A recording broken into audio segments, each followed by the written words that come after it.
Bonjour, Serge Renard, formateur, consultant et coach.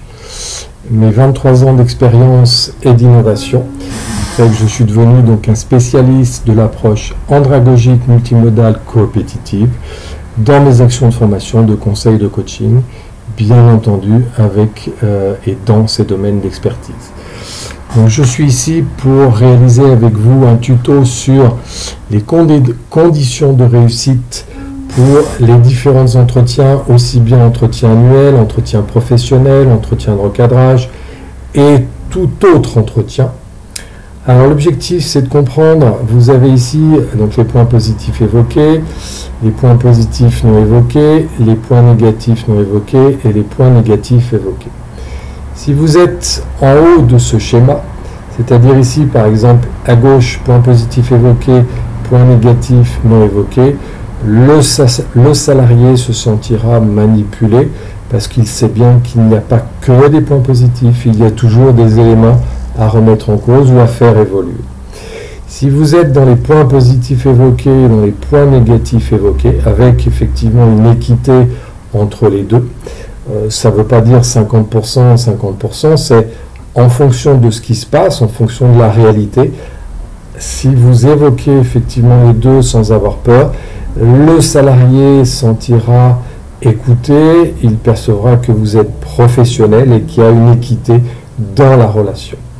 Si vous êtes en bas de ce schéma, c'est-à-dire si je prends par exemple à gauche, en bas, point négatif non évoqué et point positif non évoqué, là le salarié se dira en fait ça ne sert strictement à rien cet échange, c'est ce qu'on appelle un simulacre ou un rituel, mais effectivement ça n'aboutira pas à quelque chose de constructif.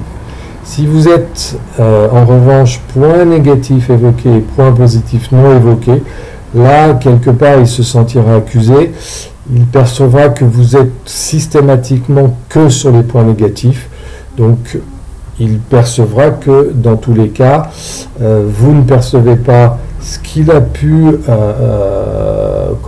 avoir ou ce qu'il peut y avoir comme point positif, et le salarié ne se sentira pas écouté ou alors percevra que vous avez peur et quelque part c'est lui qui d'une certaine manière pourra éventuellement mener l'entretien.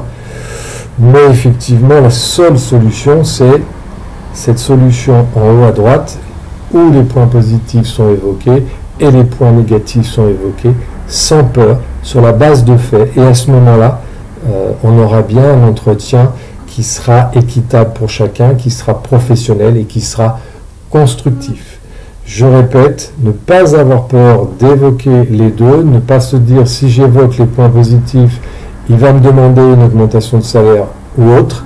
C'est normal d'évoquer les deux points et ce n'est pas normal d'évoquer que les points négatifs ou les autres solutions que j'ai évoquées précédemment.